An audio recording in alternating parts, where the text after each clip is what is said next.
Hello, Carlos. Hi. Hi, how you doing? Who did you get yourself? Oh, very, very good. Thank you so much. Your last Bakersfield show was at the opening of the Kern County Fair. I have to give props to your website team because they do have just, I believe, every show you've ever done listed on your website. That's pretty impressive, very comprehensive. And I found on there that the last time you were in Bakersfield was on September 20th, 1988. What's taking you so long to come back? Because it's always seemed that you've had close ties to the Central Valley. You with Dolores Huerta, United Farm Workers. Was it any personal choice, or is it just that's just the business? I don't look at what I do as any kind of. I avoid, and I don't mean consciously or unconsciously. I just don't even think like that. I don't think of anything as business or this or that. I mean, to me, I just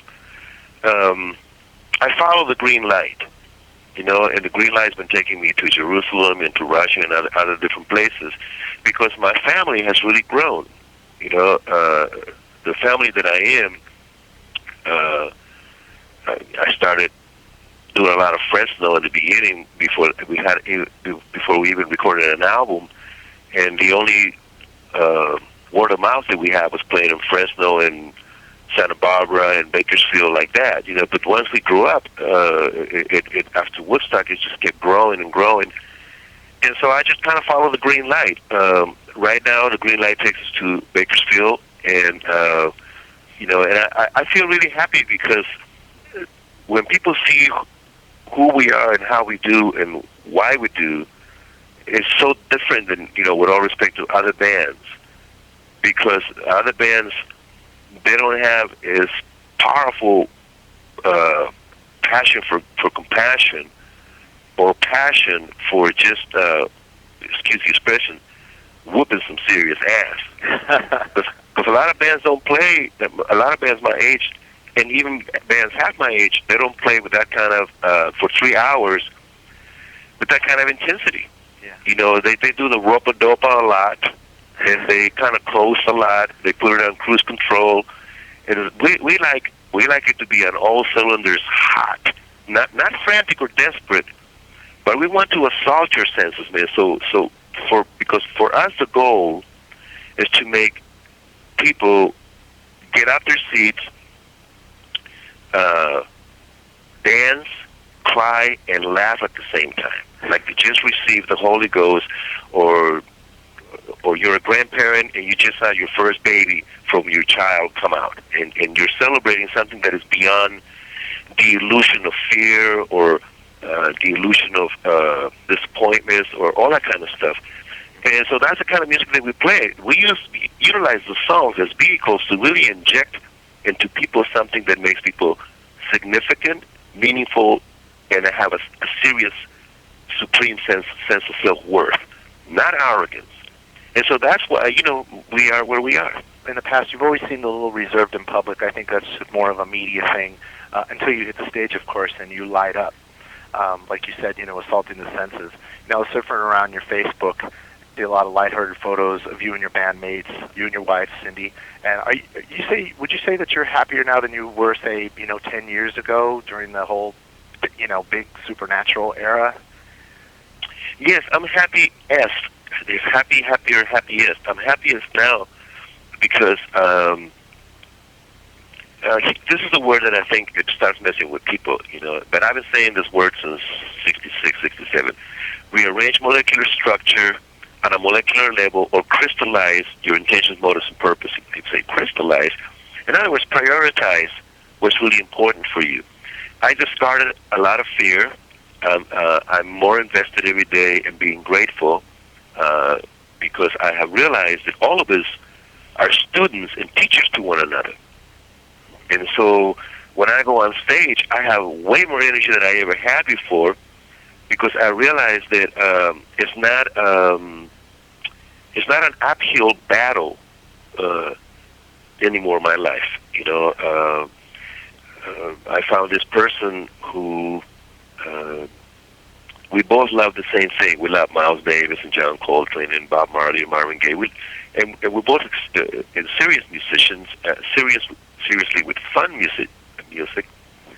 But the reason I'm really happy is because I have accepted a whole different perception about my life than what I used to be. I used to feel like I had to fight really hard being a Mexican or this or that, you know. So I grew up with a bunch of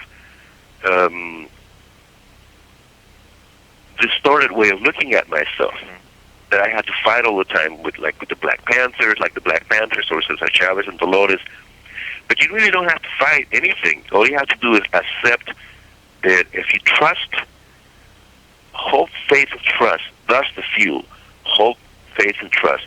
That you open your arms, you open your heart, and the universe is ready to give you way beyond what you think that you can get. So my conception changed because I'm not a Catholic anymore. Catholic is guilt, shame, judgment, condemnation, fear. That's mental slavery. I love Jesus, and I will always be with Jesus, but I'm not a Catholic. I am, if somebody was to describe me, well, what are you? I would say, I'd rather be like water. Like that. Yeah. Oh, I like that. Let me, I wanted to get it real quick into the supernatural era because that was so huge, and that's when there was a whole other generation that discovered Santana or rediscovered. That era of your career was such a phenomenon. It was just so bigger. Did you ever anticipate it to get that huge? No, Clive Davis was the first one that told me, I seen you live, and you have something that is really incredible, and we haven't worked together in a long time. My thing, it's the same thing that Cesar Chavez used to say. Solo se necesitan ganas. You only need willingness.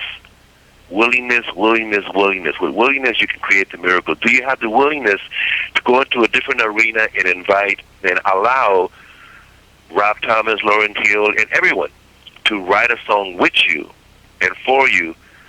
And I said, yeah. I says, okay. Because he says, what you do live, you're incredible in the ring.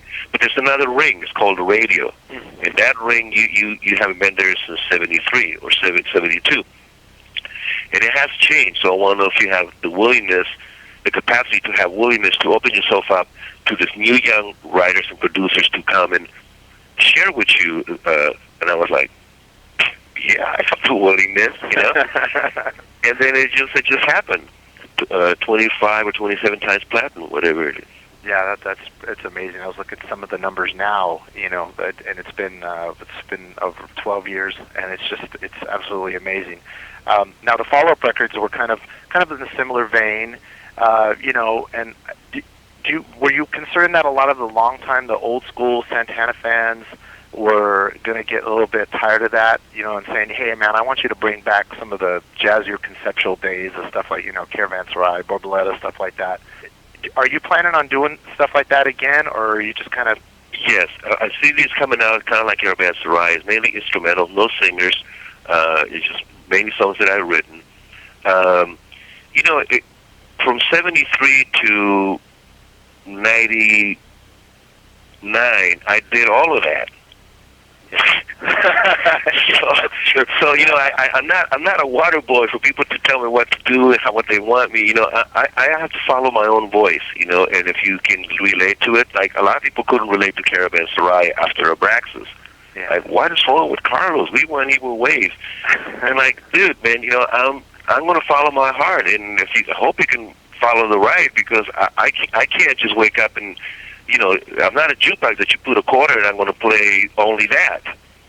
I love those songs, but I have to grow, and sometimes to grow. Oh, here it is. I've been accused of committing career suicide at least 7 times because of the people that I choose to play with, whether it's called Wayne Shorter or Miles or Alice Coltrane or John McLaughlin. But I need to grow, man. I'm not like a little Mexican that's only going to play piñata music. That's not going to happen. I was never that.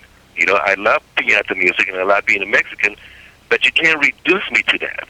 Yeah, absolutely. No, thank you so much for that. Now, your wife, Cindy Blackman, a star in her own right through her work with Lenny Kravitz, incredible drummer, and she's played with so many legends herself. Now, I'm sure you also get asked this question a lot, but will she be joining the band anytime soon? Might that happen, or is maybe as a guest? She'll always be a guest because the musician that we have, the drummer that we have, he has a permanent seat, and that's Mr. Dennis Chambers, who's one of the best in the world. Sydney comes and sits. She sits in Corazón Espinado and a couple other songs. She takes an incredible solo, and we're working on developing her own band. She worked before with Lenny and with and for Lenny or a lot of people, but I'm encouraging her to crystallize. Actually, here's the word again: crystallize her own vision, her own band, her own songs, and what she wants to do. She's a hardcore Tony Williams fan and jazz fan, you know, and well, because Tony Williams and Cindy and they're at the level of Bruce Lee. You know? I'm serious. When you see her play, not with Lenny Kravitz, she was just mainly holding time, and it's like a waiter just holding an apron for you to wipe yourself, you know. But when you let her go, you say, "Oh, damn!" You know, she can really, really. Damn, it's like Evel Knievel and Bruce Lee. No, she's phenomenal, and yeah, I was because I looked on her website and some of the stuff that she posts on Facebook. You guys are two very spiritual people, and there's a beauty that kind of like resonates from both of you guys being together. So I think it's absolutely fantastic. Thank you, man. Thank you for saying that. And no problem, brother. Now, a lot of guitar players wanted to make sure I asked you about this. Now, you know, you're an icon. You've been elevated by so many guitarists, and you are one of the greatest guitar players of all time. Now, are there any, in your eyes, any new kind of innovative guitar players out there? Because you've seen them all, and you're part of, you know, you're with Hendrix and all those cats. Are there any new innovative guitarists that you see out there, or is just like, is everybody just kind of emulating what you guys have already laid out for everybody? The only ones that I really, really feel a connection to root for and with is Derek Trucks, Robert Randolph, and Ben Harper. Now, there's other ones, but those are the ones that I feel they have the capacity to take the music further.